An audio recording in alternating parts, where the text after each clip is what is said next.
Bore di Mercher, mae hanner di 10, a bydd Tom a Nerys King yn ôl o wlad y tai am gyfnod, a fydden nhw yn siarad y gwragedd yn y cyfarfod hynny. Ac ar y nodyn hynny, mae casgliad y mis yn mynd at waith Tom a Nerys. Felly cofiwch am hynny ar hyd mis Chwefror. Y clybiau yna di Gwener, ac yna os dwi'n mynd i gyfer Emyr yn arwen i wythnos nesaf. Nyn ni droi at yr arglwydd mewn gweddi.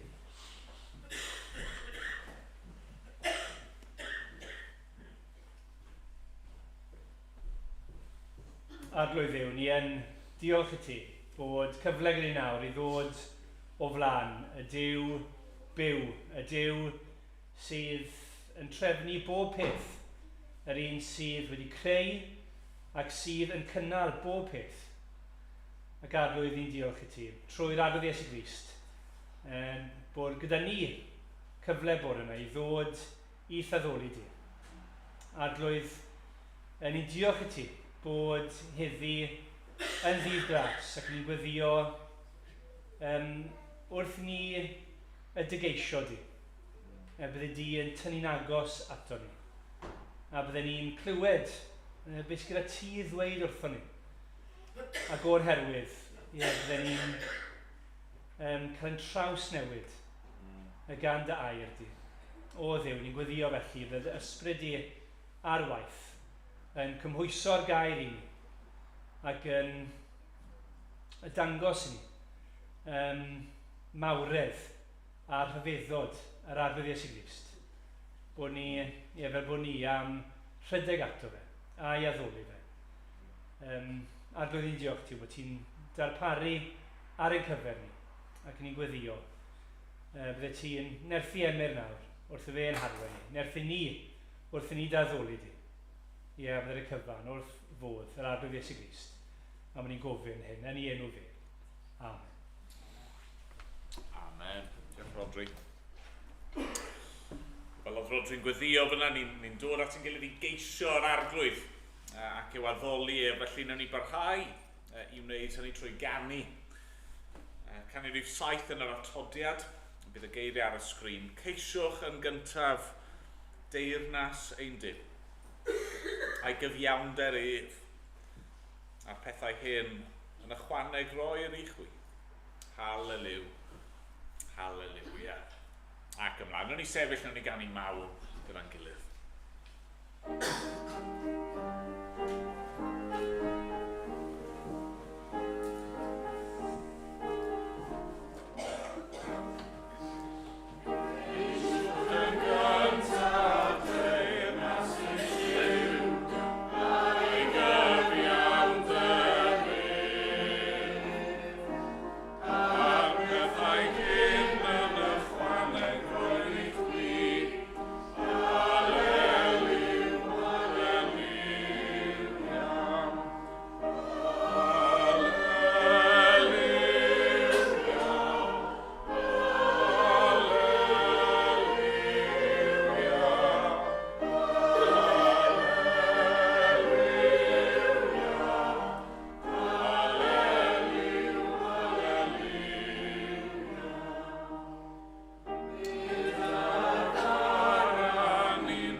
darllen nesaf o Air Duw, o'r Beibl.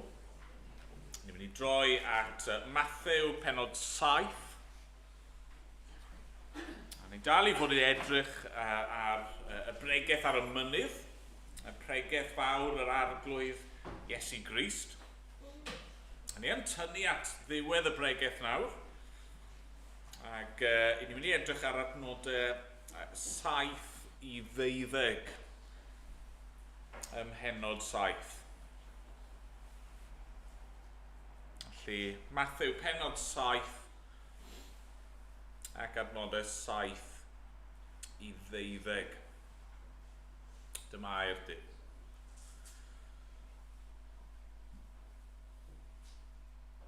Gofynnwch, ac fe roddir i chwi.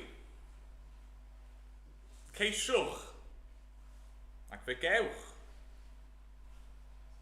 Cirwch, ac fe agorir i chwi. Oherwydd mae pawb sy'n gofyn yn derbyn, a sawl sy'n ceisio yn cael, ac i'r un sy'n curo, agorir y drws.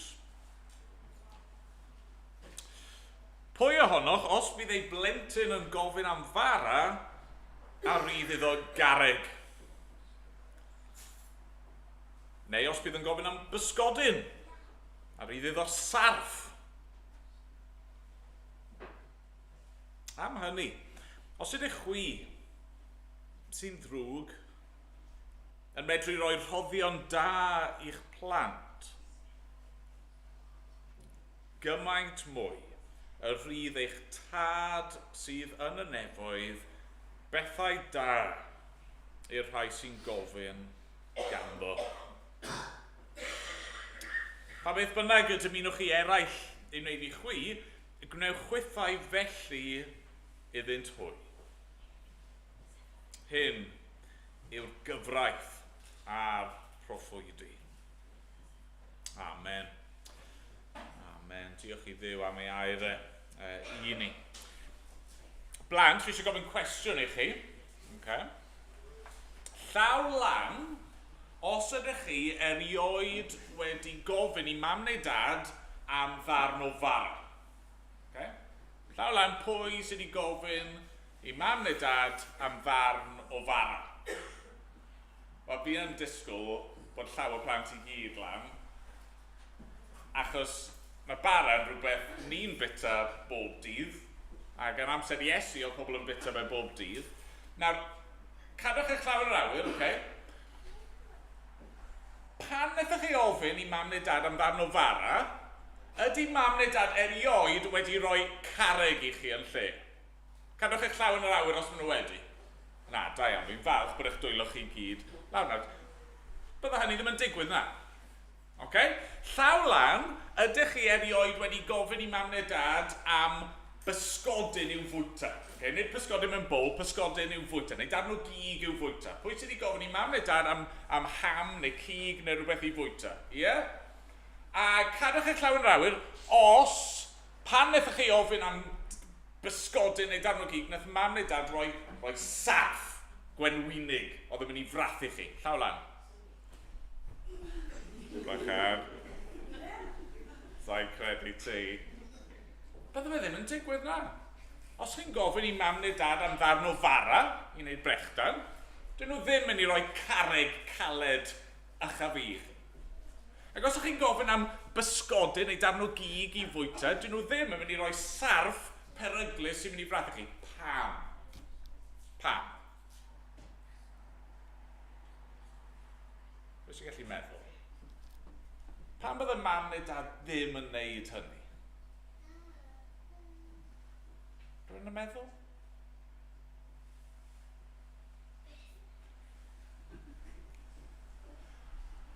Wel, mae'r ateb yn syml yn dydi?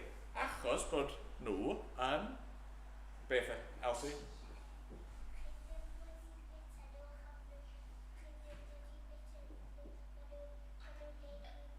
Wel ie, dyn nhw ddim yn bethau da i ni, ydyn nhw.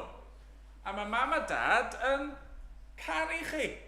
A felly maen nhw dim ond yn mynd i roi pethau da sy'n dweud fan hyn. Right? Mae mams a dads yn gwybod sut i roi pethau da i'w plant nhw a ddim roi pethau drwg i'w plant nhw. A felly, pan ni'n gweddio ar Dduw, ni'n gwybod bod Duw yn caru ni. A felly bod yn wastad yn mynd i roi beth sydd orau i ni. Okay? Achos mae Duw'n caru ni. Felly, ni'n mynd i weddio nawr. A fe eisiau chi feddwl am hynny wrth i ni weddio. Bod Duw wastad yn gwrando, ond mae wastad yn rhoi pethau da i ni. Ok, nawr ni weddio dyn gilydd. O Dduw ein tad. Yn ein diolch, mae ti yw ein tad yn y nefoedd. Yn ein diolch bod ni'n gallu dod at y ti y bore yma. A dy alw di yn dad. A gwybod fod ti yn dad sydd yn caru ei blant. Ac arglwydd ni'n diolch dy fod ti wastad yn gwrando. Ti wastad yn barod hi o rando ar yr hyn rydyn ni yn ei ofyn gen i ti. Ac arglwydd rwy ti wastad yn ateb hefyd. Yn ateb ein gweddio ni. Ond dad, ni'n diolch dy fod ti yn Dduw da a doeth ac ofalus, ac arglwydd dy fod ti yn rhoi yr hyn sydd yn dda i dy bobl. Yr hyn sydd ei angen arno ni. Arglwydd ti'n gwybod yn well na ni. Ti yn gwybod yr hyn sydd orau ar ein cyfer ni. Ond da ni, diolch am hyn wrth i ni ddod at y bore yma. Ac arglwydd mae gennym ni gyd y bore yma anghenion. Mae gennym ni i gyd yma y bore yma breuddwydion. Mae gennym ni gyd yma'r bore yma pethau ni eisiau, pethau byddwn ni'n hoffi gweld yn digwydd. Ond dad, ond fwy na dim, i ni eisiau yr hyn rwy ti yn gweud sydd orau. A dad, ni'n diolch felly dy fod ti yn rhoi, ac yn rhoi yn hael i dy bobl di. Arglwydd, i ni'n gofyn dy fyddeiant i, os i ni byth yn amau hynny, os i ni'n cwestiynu dy gariad di, neu dy ddarpariaeth di. Maddau ni os i ni byth yn cwestiynu dy fod ti yn dad yn y nefoedd sydd yn ein caru ni. Dad, sut gallwn ni amau hyn? Pan rwy ti wedi rhoi dy fab dy hun, yr arglwydd Iesu Grist, ein mwyn ni. O dad, i ni'n diolch i ti. Am y fraint sydd gyda ni'r bore yma o ddod at ein gilydd fel dy bobl mewn addoliad, i dy geisio di weddio, i rando ar yr hyn sydd gen ti i'w ddweud wrthyn ni. A ni'n diolch bod ni'n mynd i gael cyfle nes ymlaen yn yr oedfa i fwyta ac i yfed gyda'n gilydd yn arwydd o'r ffaith bod ni'n deulu ac yn un yng Nghrist. O dad, ni'n diolch i dy fod ti yn tywallt y gariad i allan arno ni. A bod ni bore yma yn dod fel plant annwyl at ein tad ni. Dad, mae'r pethau yma mor wych. Maddau ni bod ni'n falle'n cymryd nhw'n ganiataol neu yn rhy gyfarwydd gyda nhw. A wneud i'r bore yma nawr trwy dy ysbryd glân di. Agor ein llyged i weld a deall a gwerthfawrogi'r pethau yma o'r newydd. O arglwydd. A derbyn yn mawn ni, a'n diolch ni felly, bydd gyda ni yn enw'r arglwydd Iesu Grist. Amen. Amen. Ganwn ni eto yn gilydd. Ni'n mynd i gannu'r atodiad rhif 2.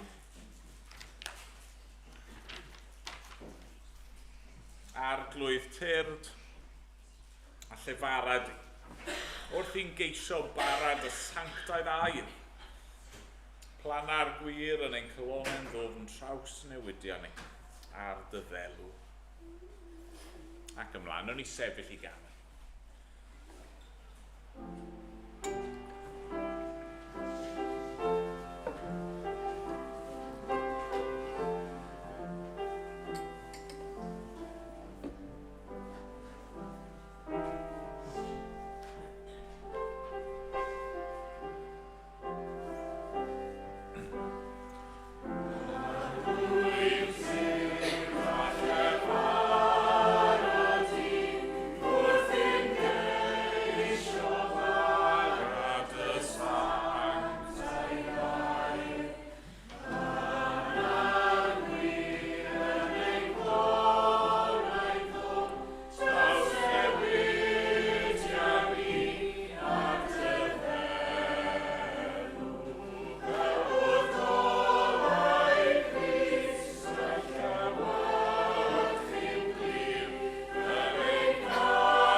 Mae ddarllen yr adnodau yna eto sydd dan sylw. Mae'n ddarlleniad byr. Mathew 7, adnodau 7 i 12. Gofynnwch ac fe roddir i chwi. Ceisiwch ac fe gewch. Curwch ac fe agorir i chwi. Oherwydd mae pawb sy'n gofyn yn derbyn, a sawl sy'n ceisio yn cael. I'r un sy'n curo agorir y drws. Pwy ohonoch os bydd ei blentyn yn gofyn am fara ar rydd iddo garreg? Neu os bydd yn gofyn am bysgodyn ar rydd iddo sarf? Am hynny, os ydych chwi sy'n drwg yn medru roi roddion da i'ch plant, gymaint mwy ar rydd eich tad sydd yn y nefoedd bethau da i'r rhai sy'n gofyn ganddo. Pa beth bynnag dymunwch chi eraill ei wneud i chwi. Rhaid chwythau felly iddynt hwy. Hyn yw'r gyfraith a'r proffwydi. Os chi wedi bod gyda ni yn mynd trwy'r bregaeth, neu os chi'n gyfarwydd gyda y bregaeth ar y mynydd, byddwch chi'n gwybod mae'r adrannau diwetha yn y bregaeth yma wedi bod yn reit herio, yn challenging i ni. Chi'n cofio wnaethon ni weld gynta'r dyletswyddau crefyddol, y math o fywyd mae'r Cristion i'w fyw nawr, fel un sy'n dilyn Iesu ni, fod yn bobl sy'n rhoi yn harian ni, yn bobl gweddigar, yn bobl sydd yn prydio ac yn ceisio Duw. Wnaethon ni weld bod ni ddim i drysori pethau'r ddeiar, a ddim i cael ein llygadynnu gan bethau'r byd, a ddim i wasanaethu arian, ond yn hytrach gwasanaethu Duw. Wnaethon ni weld bod ni fel pobl ddim i bryderu a phoeni am beth sy'n mynd i ddigwydd, beth ni'n mynd i fwyta a gyfed a gwisgo, ond trystio bydd Duw yn darparu. Wnaethon ni weld bod ni ddim i fod yn bobl sy'n barnu eraill, ac yn collfarnu, ac yn diastyru, ond yn hytrach bod ni fod yn ostyngedig, ac yn ofalus, ac yn ddoeth yn y ffordd ni'n ymwneud gyda'r eraill.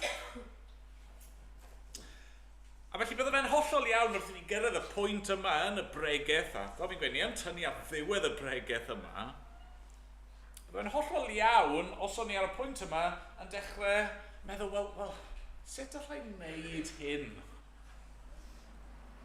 Pwy sydd ddigonol i'r pethau hyn? Mae mor herio. A felly fan hyn, yn yr adran ni wedi darllen, mae'r arglwydd Iesu Grist yn ein hannog ni. Mae eisiau codi'n calon ni. Mae eisiau'n ysbyrio ni ymlaen wrth i ni ei ddilyn ni. Mae'n ein hannog ni trwy'n atgoffa ni eto, o rhywbeth ni'n gwybod yn barod, ond mae'n atgoffa ni eto bod ni ddim yn gwneud hyn yn ein erth yn hunan. Mae gen i ni dad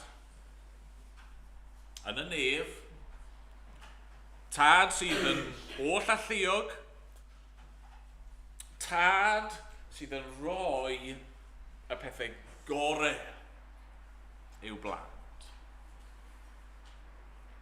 Tro ar ôl tro, ni wedi clywed yn y bregaeth yma, Duw yn cael ei alw yn dad i'w bobl, a falle bod hynny'n anodd i ambell un yma. Falle bod eich perthynas chi efo'ch tad chi ddim wedi bod y perthynas orau, falle bod rai yma oedd heb wir cael perthynas gyda'i tad.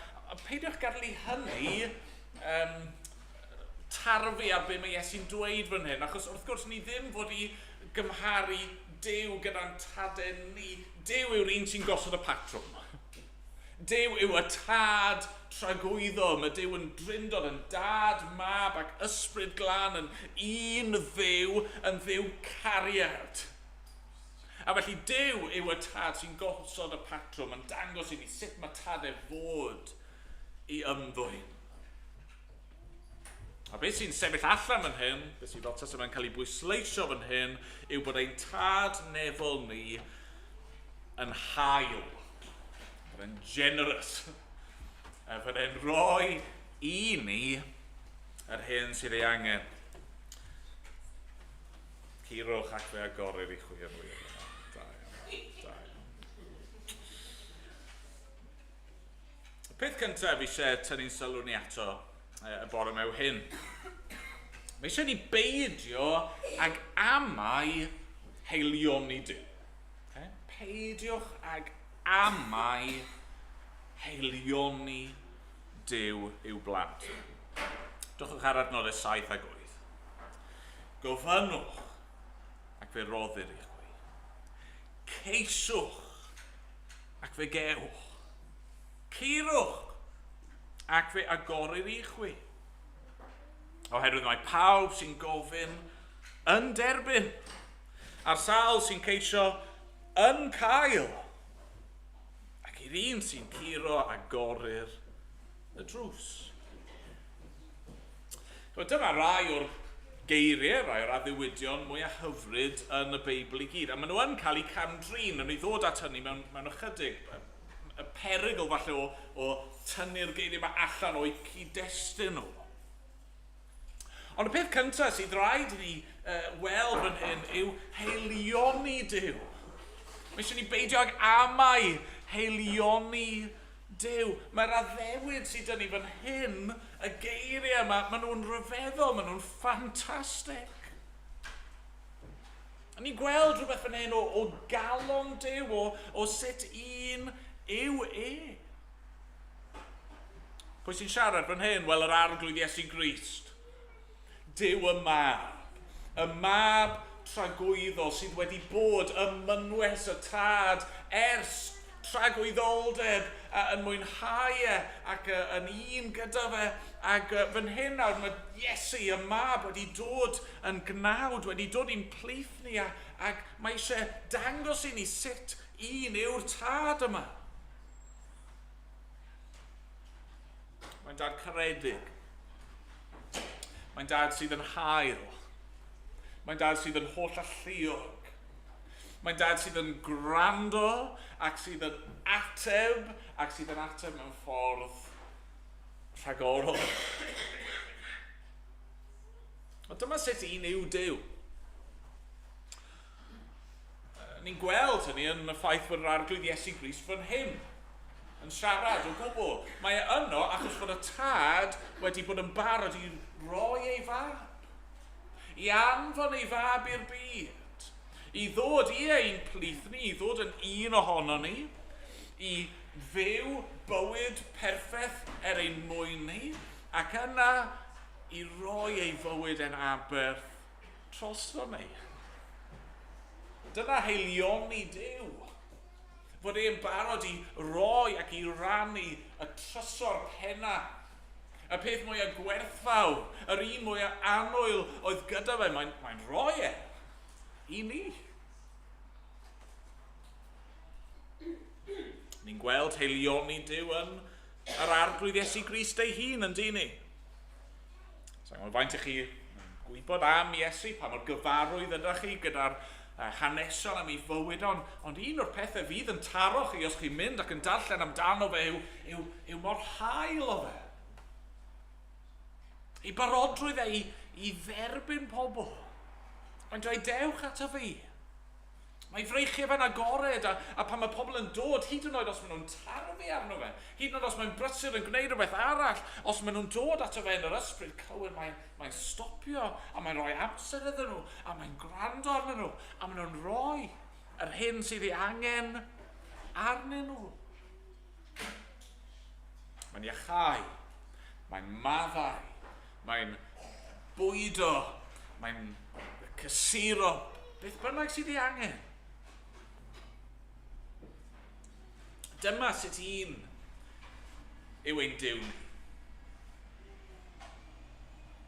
Dyma'r Duw i ni yn ei wasanaethu. Dyma'r Duw sydd gennym ni yn dad i ni. A felly mae sy'n dweud, dewch. Beth bynnag yw'r heriau chi'n gwynebu, dewch, gofynnwch, ceiswch, curwch. Chi'n gallu gofyn, chi'n gallu dweud wrth Dduw beth ych chi eisiau.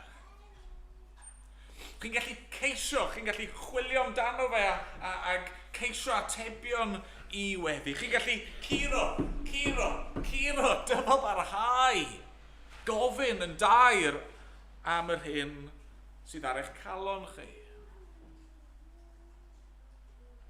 A bydd Duw yn rhoi. Bydd Duw yn rhoi. Ni di gweld hynny trwy'r bregaeth yn barod yn dyn ni. Mae Duw yn rhoi yr hyn sydd ei angen arno ni. A felly gweddiwch am eich henaid. Neu sydd wedi bod yn siarad yn do am ein henaid ni, ein calon ni, am y person mewnol yna.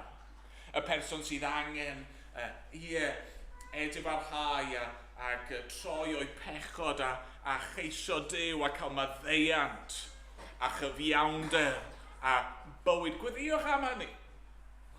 Gweddiwch os nag ych chi'n Gristion yn barod y bore yma, gweddiwch bydd Duw yn gweithio yn eich calon chi ac yn dod â chi ato fe ac y bydd e'n eich derbyn chi ac yn eich gwneud chi'n blentyn iddo fe. Os chi'n gofyn, fe gewch chi. A chi sydd yn ei ddilyn e, os ych chi yn teimlo'n bell oddi wrtho fe, os ych chi'n teimlo bod chi wedi pellhau neu wedi oeri, neu os ych chi'n cael eich temtio mewn rhyw ffordd, os ych chi angen nerth I goncroch pechod mewn rhyw ffordd, ceisiwch, curwch, fe gewch chi. Roddir I chwi, agorir I chwi. Mae'r arglwydd yn addo hyn. Mae'n addo hyn.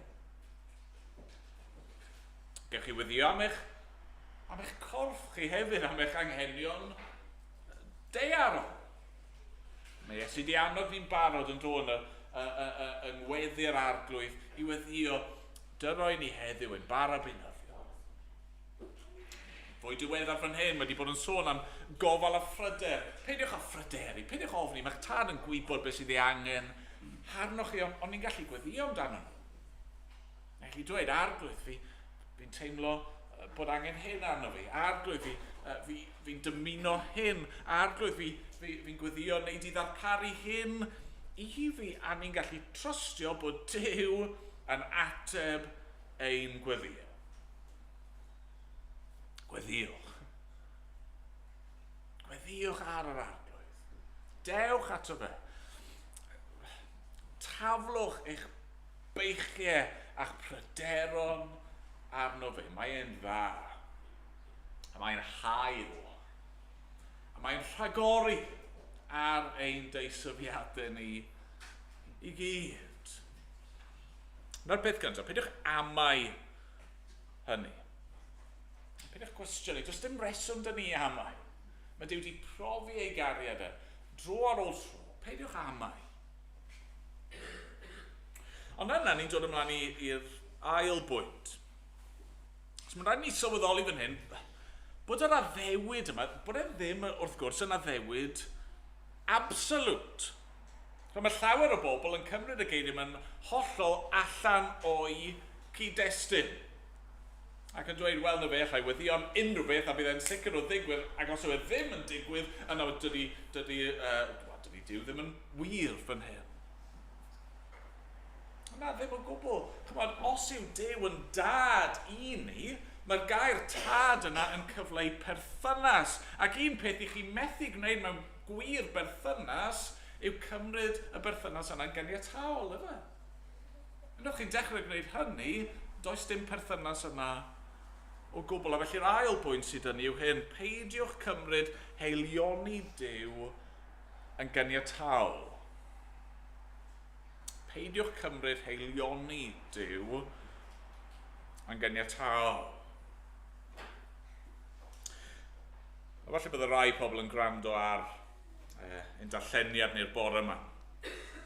A falle bydden nhw'n eitha sceptical. Yn cwestiynu, wel os oedd hyn yn wir, pam fod atebion Duw i'n gweddiennu ddim yn fwy amlwg? Mae'n gwestiwn teg. I ofyn, wrth gwrs. Mae'n gwestiwn da. Mae'n gwestiwn anodd. A falle un ateb i'r cwestiwn yw achos bod ni ddim wir yn gweddio. Chi rhaid I meddwl am hynny?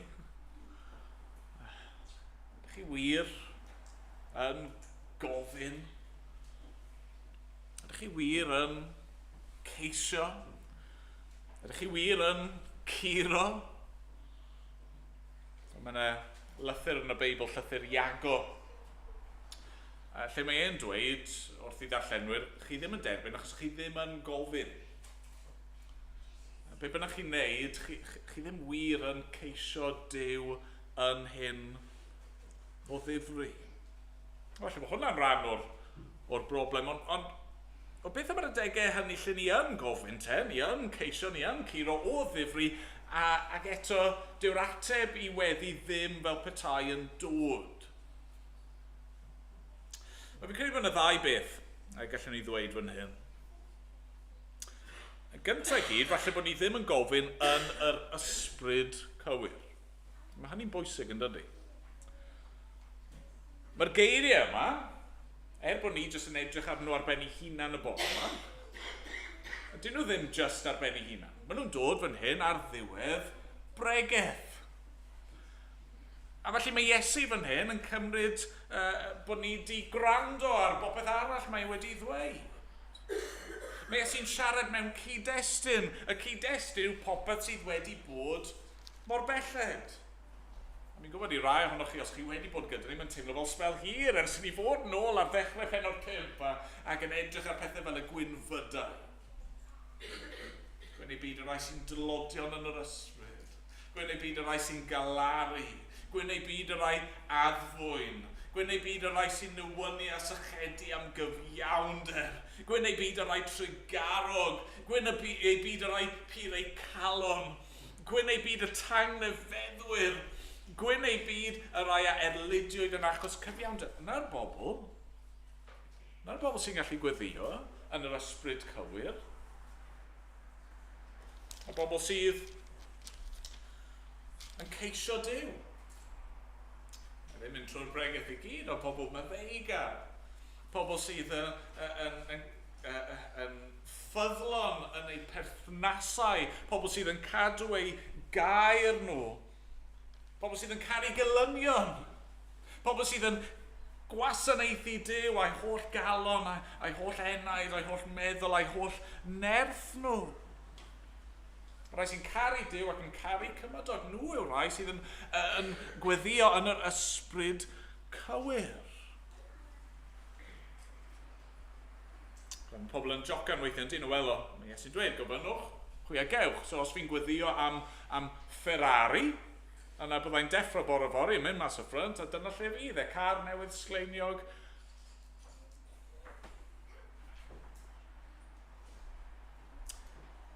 Os unrhyw un sydd wedi darllen neu reiddiol wedi gwrando ar y bregeth ar y mynydd, unrhyw un sydd wedi ymgydymu efo geiriau'r arglwydd Iesu Grist, unrhyw un sydd wedi derbyn yr alwad radical yna i fod yn ddisgybl iddo fe, os unrhyw un felly yn mynd i weddio am gar newydd, neu Ferrari, neu, chymo, wrth gwrs ddim.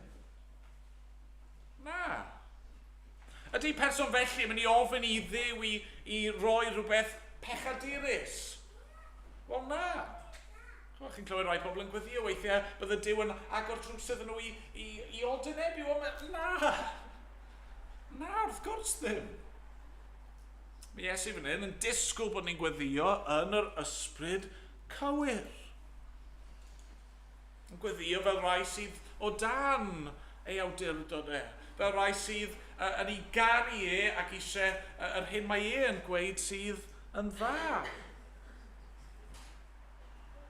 A felly mae'n ail beth i ystyried fan hyn, falle bod ni ddim yn gweddio yn yr ysbryd cywir, falle bod ni ddim chwaith yn gweddio am y pethau cywir. Dwchwch ar adnodau 9 i 11. Pwy ohonoch, os bydd ei blentyn yn gofyn am fara, a rydd iddo garreg. Neu os bydd yn gofyn am bysgodyn, a rydd iddo sarf. Am hynny, os ydych chwi sy'n ddrwg yn medru rhoi rhoddion da i'ch plant, gymaint mwy y rydd eich tad sydd yn y nefoedd bethau da i'r rhai sy'n gofyn ganddo. Mae dadl Iesu'n syml fan hyn yn dydi? Mae rieni da yn rhoi pethau da i'w plant nhw. Yn sicr dyn nhw ddim yn rhoi pethau drwg i'w plant nhw. A gallwn ni fynd ar peth yn bellach yn gallwn ni, achos fan hyn mae'r plentyn yn gofyn am rhywbeth da, a dyw'r riant ddim yn rhoi rhywbeth drwg. Ond pe bai'r plentyn yn gofyn am rhywbeth drwg, dyw'r riant ddim yn ei roi'r peth drwg iddyn nhw. Ydy? Na. Mae riant wastad, os ydyn nhw'n riant da, mynd i roi'r hyn sydd orau. Weithiau, na nhw ddim rhoi yr hyn sy'n cael ei ofyn amdano, achos mae rhywbeth hyd yn oed yn well i ddod. Ac oedd yn problem ni, yn aml iawn, i ni ddim yn gwybod beth sy'n dda i ni. A sicr ni ddim yn gwybod beth sydd orau i ni. Weithiau, byddwn ni'n gweddio, yn gofyn, yn ceisio, yn curo am rhywbeth i ni'n meddwl sydd yn fara, rhywbeth i ni'n meddwl sydd yn bysgodyn, yn darn meithlon da o gig, rhywbeth sy'n mynd i wneud lles i ni, a reality yw, be ni'n gofyn am yw carreg, be ni'n gofyn am yw rhywbeth sy'n mynd i torri'n danedd ni pe bai ni yn trial i fita fe. Rhywbeth ni'n gofyn am sarf sydd actually mynd i'n brathu ni a gwneud niwed i ni. Pan mae Duw yn rhoi, mae e yn ateb ein gweddiau ni. Weithiau mae'n rhoi'r hyn i ni'n gofyn amdano fe yn union. Diolch am hynny. Weithiau, mae'n dweud na, achos dyw hynny ddim yn dda i ti. Diolch am hynny hefyd. Weithiau, mae Dyw yn dweud aros. Fe gei di, ond aros. Fe gei di, ond ddim eto. Diolch i Dduw, fe sydd yn gwybod orau. Mae eisiau ni beidio felly a chymryd i heilioniau yn ganiataol.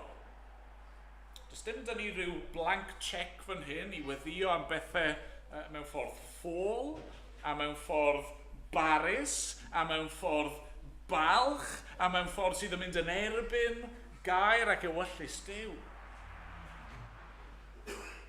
Eisiau ni peidio i gymryd e'n ganiataol. Ond yna, i orffen yn fyr, mae Iesu mynd ymlaen i ddweud rhywbeth pellach yn dydi. Mewn ffordd, ni wedi cael yr addewid, ac yna ni wedi cael rai o'r egwyddorion sydd yn helpu ni wrth i ni ofyn.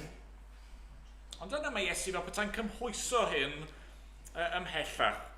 A'r pwynt ola sydd yn yw hyn, peidiwch cadw heilioni Duw i chi'ch hunan. Okay?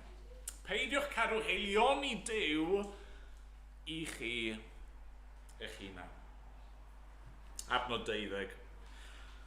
Mae Iesu'n dweud, pa beth bynnag dymunwch i eraill ei wneud i chwi, gwnewch gwythau felly iddynt hwy. Hyn yw'r gyfraith a'r proffwydi. Nawr, falle bydd rai o'ch chi'n cofio, mae Iesu wedi siarad am y gyfraith a'r proffwydi'n barod nôl ym Mhennod 5. Wedi dweud bod e ddim wedi dod i ddiddymu neu dileu y gyfraith a'r proffwydi, yr Hen Testament, mae wedi dod i gyflawni. A be welon ni fyna, os chi'n cofio nôl i Bennod 5, oedd Iesu'n dweud bod y gyfraith mewn ffordd efo 3 rôl. Mae'r gyfraith yn dangos i ni be ni di methu i'w wneud. Okay? So ni ddim di gallu cadw cyfraith Duw fel y dylswn ni. Mae'r gyfraith yn pwyntio ni at Iesu fel yr un sydd yn cyflawni'r gyfraith yn ein lle ni. Ond yna mae'r gyfraith hefyd yn dangos i ni sut gallwn ni fyw fel pobl yr arglwydd, rai sy'n cael ein gosod yn rydd o bechod. A felly be mae Iesu'n dweud fan hyn yw, a beth yw'r gyfraith a'r proffwydi? Swn ni'n crynhoi yr Hen Testament? Wel, caru Duw, ein tad meddwl, ond hefyd caru cymydog.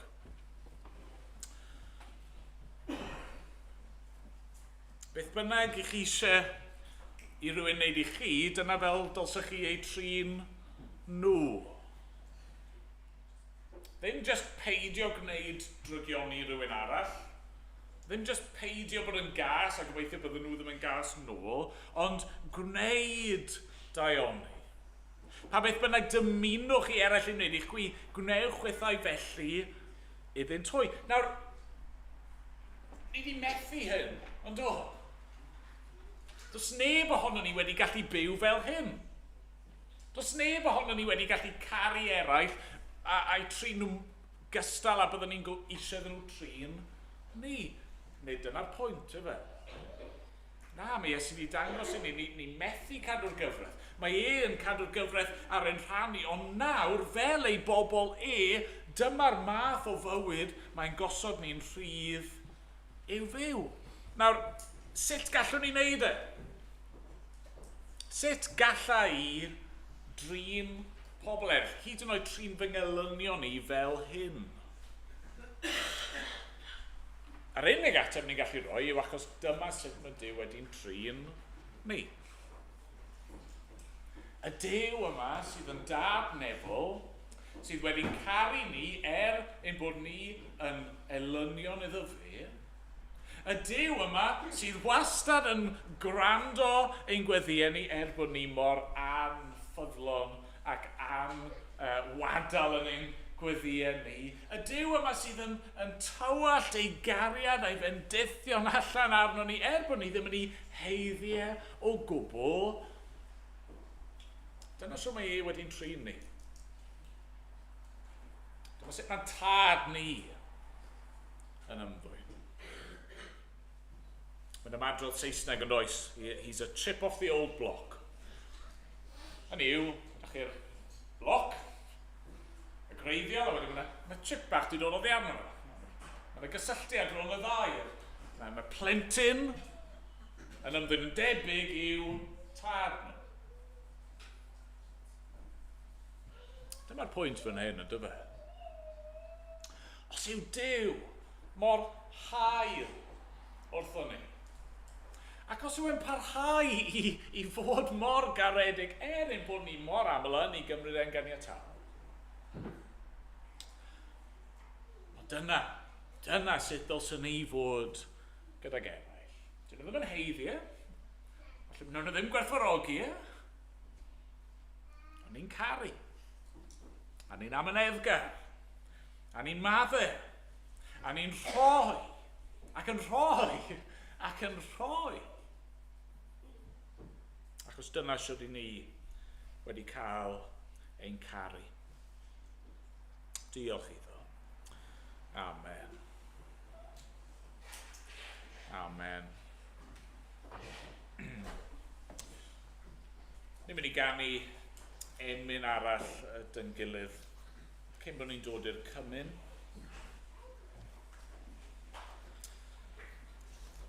Rwyf 304.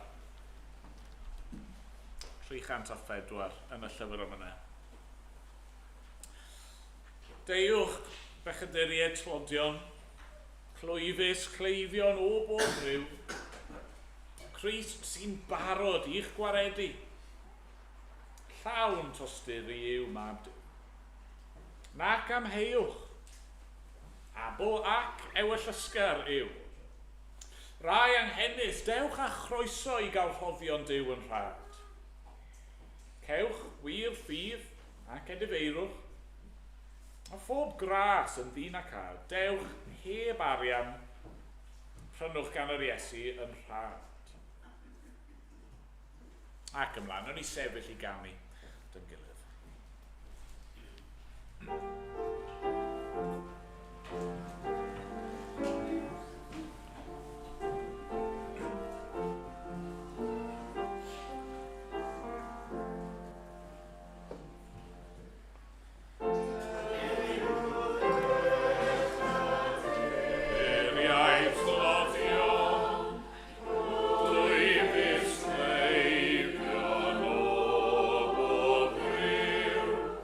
Please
Wel, ni'n dod nawr at fwrdd y cymyn.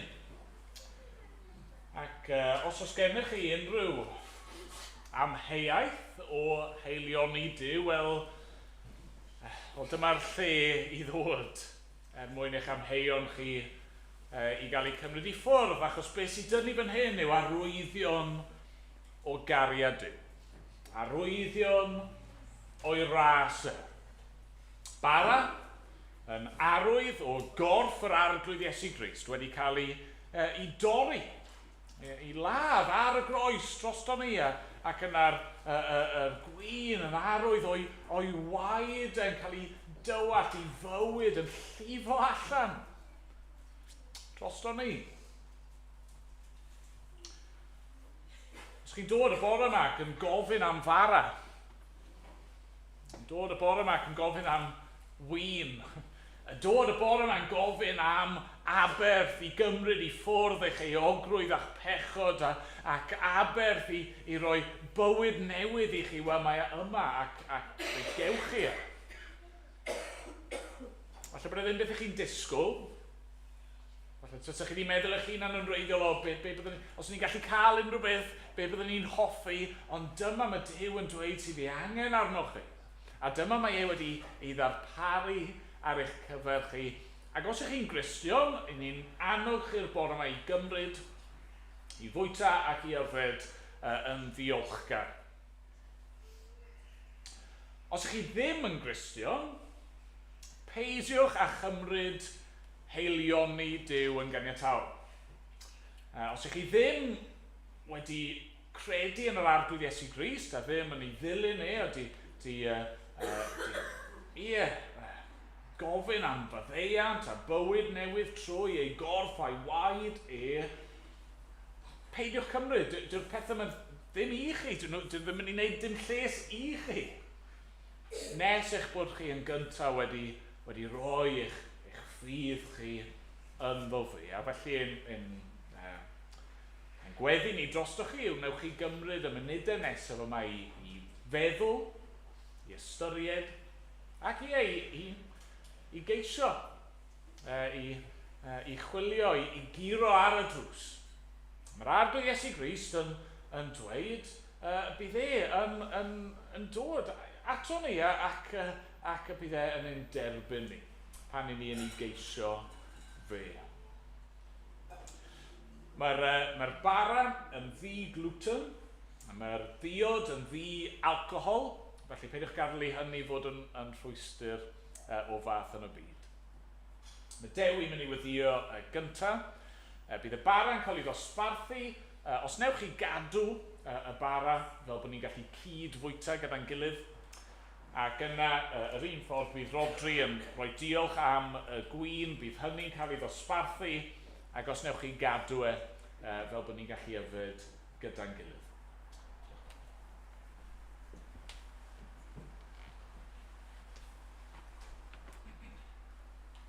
Rhywyddio. Diolch i ti o arglwydd am dy heilioni di, fod ti yn rhoi a rhoi bob dydd ti'n rhoi ni bopeth i ni angen yn gorfforol, gyda ti rhoi gymaint mwy i ni. Diolch bod dy law ti yn agored. Diolch dy fod ti yn rhoi pethau da i ni, a helpa ni i fod yn bobl sydd yn dygeisio ti, sydd yn munud yma nawr, bod ni bob un ohono ni, bobl sydd yn gweddio go iawn, ac ddim jyst yn cael llyged a mynd drwy motions, ond bod ni wir yn dygeisio ti. Felly, un am y tro cyntaf, bod ni'n dod fel mae plentyn sydd rili eisiau rhywbeth yn dod ac yn ymbil, byddwn ni yn dod at y ti nawr. Yn gofyn y ti i weithio yn ein colonnau ni, bod ni moyn ceisio pethau da. Bod ni am fod yn bir, bod ni am fod yn ostyngedig, bod ni'n bobl sy'n gallu maddau a ddim yn hunanol ac yn fach.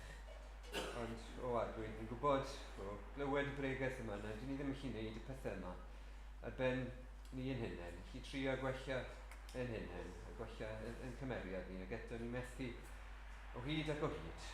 Felly ni'n diolch i ti y bore yma am Iesu Grist. diolch i ti am yr un sydd yn gallu rhoi, oherwydd bod e wedi trechu yr un drwg, bod e wedi concro pechod a marwolaeth, ac ei fod e'n frenin. Ac ni yn gofyddio nawr a byddwn ni yn y munudau yma yn stopio ac yn meddwl o ddifri, ddim yn dod yn ysgafn at fwrdd y Cymyn, ond yn dod, yn gwybod bod ni'n dod i dy bresenoldeb di, a bod wedi costio gymaint i ti allu fod yn gallu rhoi pethau da yma i ni. A ni'n stopio nawr a meddwl am y Brydychu, am Judas, meddwl am Esgid bron Sanhedrin, ac yr holl gelwydd a'r anhegwch nath ei wynebu, a'r gwatwar y milwyr, a'r creulondeb, a'r unigrwydd, y poen corfforol y rhaid iddo wynebu, sef eich o blaen Peilat. A Iesu yn frenin, yn fyw ar y bydysawd i gyd, yn cael ei farnu gan ddynion. A Arglwydd, helpa ni i feddwl am hyn i gyd nawr, i feddwl am Getsemane, y boen yna yn yr ardd, ac i feddwl am y groes a'r oriau ola yna, a'r gwahanu o Arglwydd. Gwyddio bydd y pethau yma yn wir yn twydd i'n calonau ni, yn gwneud ni sylweddoli fwy ac yn fwy pa mor hael wyt ti, gymaint o dy ras ti, gymaint mae wedi costio. O Arglwydd, gweithio yno ni nawr, yn y munudau yma ac yn ystod y dydd, a gwna ni hefyd yn bobl sydd yn hael, gwna ni yn dyfyrgach i Iesu Grist. Diolch amdano fi. Amen.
Apostol Paul yn ysgrifennu y geiriau hyn, bydd erbyniais i oddi wrth yr arglwydd, yr hyn hefyd a draddodais i chwi, i'r arglwydd Iesu yn nos y Brydychwyd ef gymryd bara. Ac wedi iddo ddiolch fe'i torodd a dweud, hwn yw fy nghorff sydd eich mwyn chwi. Gwnewch hyn cof amdanaf. Yn ei fwyta dyn gilydd.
Arglwydd fewn ni'n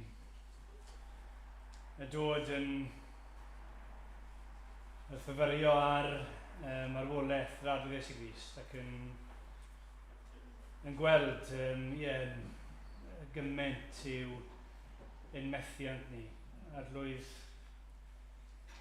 yn ymwybodol pan bod ni mewn angen. Bod ni mor amharod I ofyn yn aml. Bod ni yn meddwl bod ni'n gallu gweithio a wneud a llwyddo ar ein ben hunain. Yn gyndyn I ddod ato ti. Arglwydd, pan ni yn dod, ni'n aml yn gallu dod a gofyn am bethau anghywir.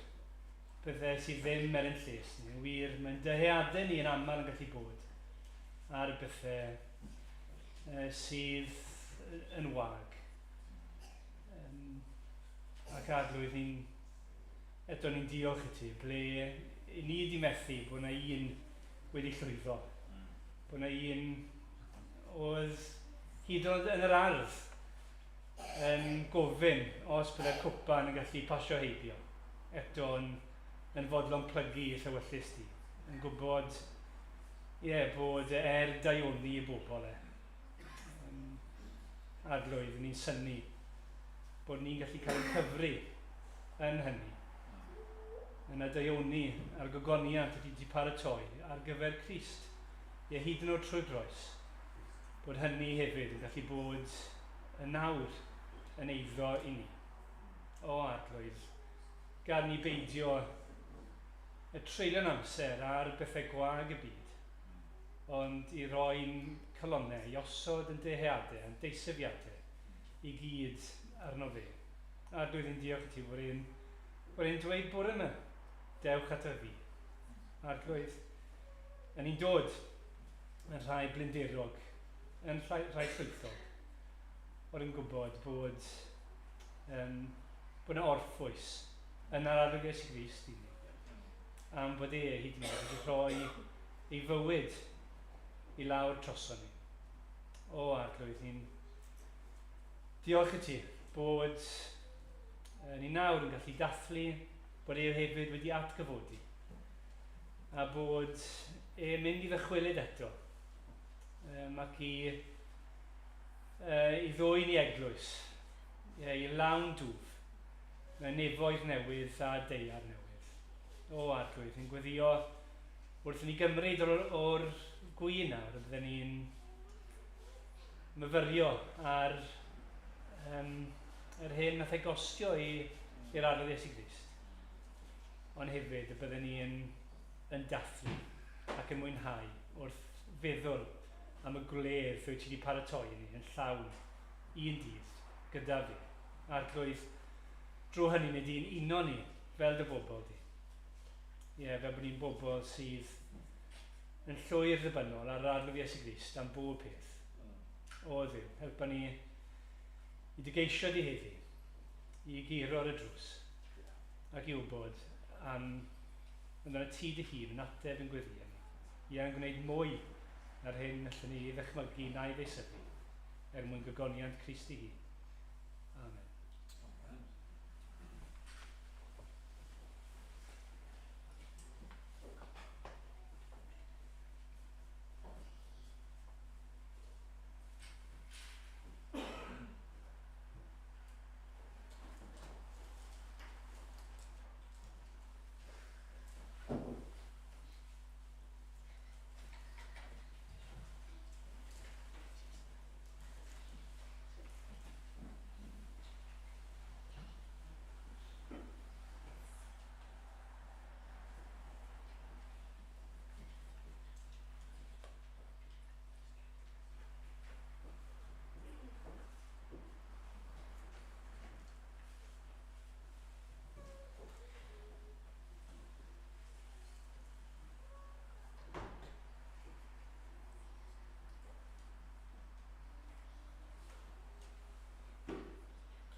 Yr un modd hefyd fe gymerodd y cwpan ar ôl swper, gan ddweud y cwpan hwn yw'r cyfamod newydd yn fy ngwaed i.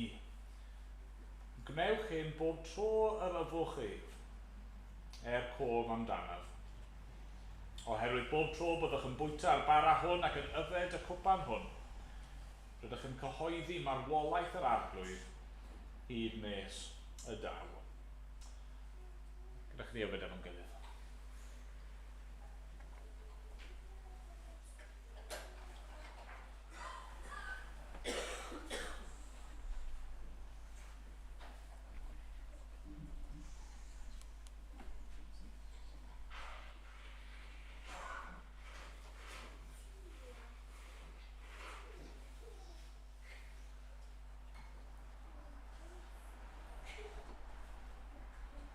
O Dad, ni'n diolch i ti felly am y pethau hyn. Diolch fod y holl addewidion di yn ie ac yn amen yn yr arglwydd Iesu Grist. Diolch fod yn dychwelyd un dydd ac y dydd hwnnw gawn ni i weld a bod yn debyg iddo fe.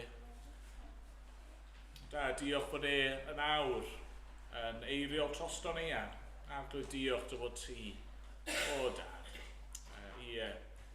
yn rhoi gras ar ben gras i ni. Da, derbyn ni yn ddiolchgar yn enw'r arglwydd Iesu Grist. Amen. Amen. Ganwn ni emyn i orffen yn hoedfa ni. Ni'n mynd i ganu rhif 31 o'r atodiad.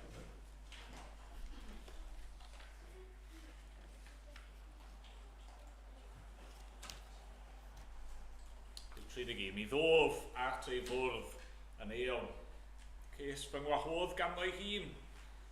Mae yno basgedigion, mae yno loyw win. Mae yno gwmni hyfryd.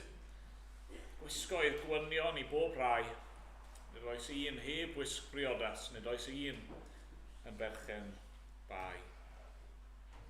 Ac ymlaen, nhw'n ni sefyll i ganu.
Sydd ar gallu ganddo i wneud yn anrheithol well na dim gallwn ni ei ddeisyfu na'i ddychmygu trwy'r gallu sydd ar waith yno ni.